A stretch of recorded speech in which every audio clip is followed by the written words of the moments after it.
मोदी को campaign committee की कमान सौंपने की तैयारी हो गई है। बीजेपी अध्यक्ष राजनाथ सिंह ने कहा कि कार्यकर्ता गोवा से नई उमंग के साथ लौटेंगे। कल आखिरी दिन तक इसका ऐलान हो सकता है।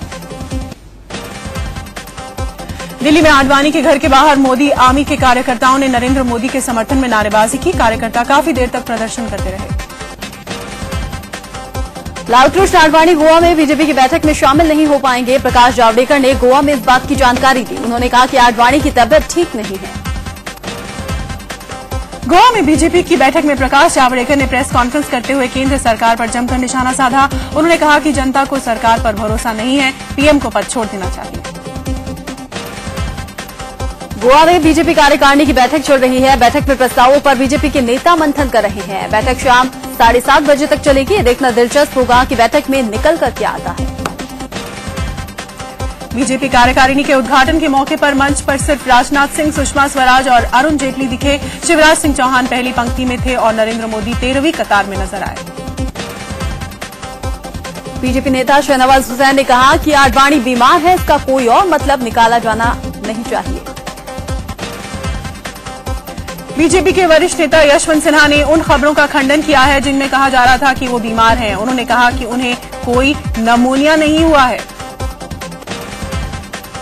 मोदी के समर्थन में बीजेपी नेता श्याम जाजू खड़े हो गए हैं। इंडिया न्यूज के एडिटर इन चीफ दीपक चौरसिया के शो में श्याम जाजू ने कहा कि मोदी को कैंपेन कमेटी का चीफ बनाया जाए।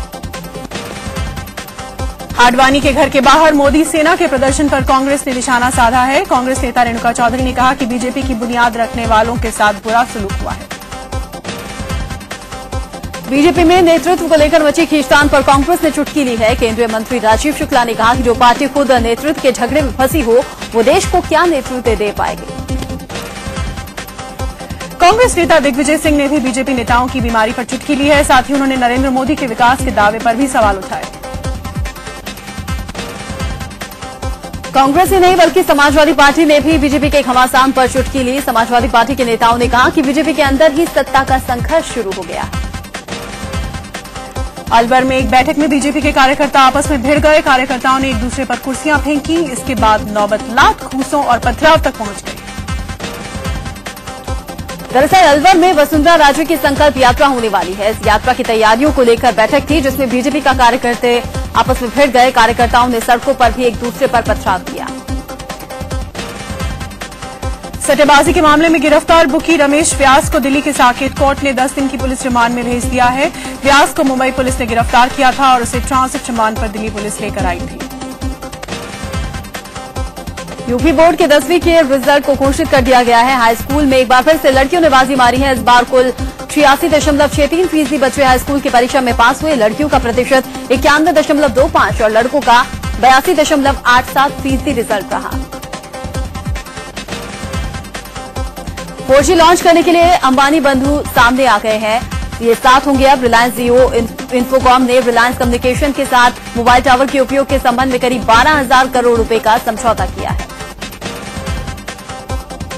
बरेली में बदमाशों ने गोली मारकर एक सिपाही की हत्या कर दी है। लूट के एक मामले में कुछ बदमाशों की गिरफ्तारी के लिए दबिश देने गई पुलिस टीम पर अंधाधुंध फायरिंग हुई।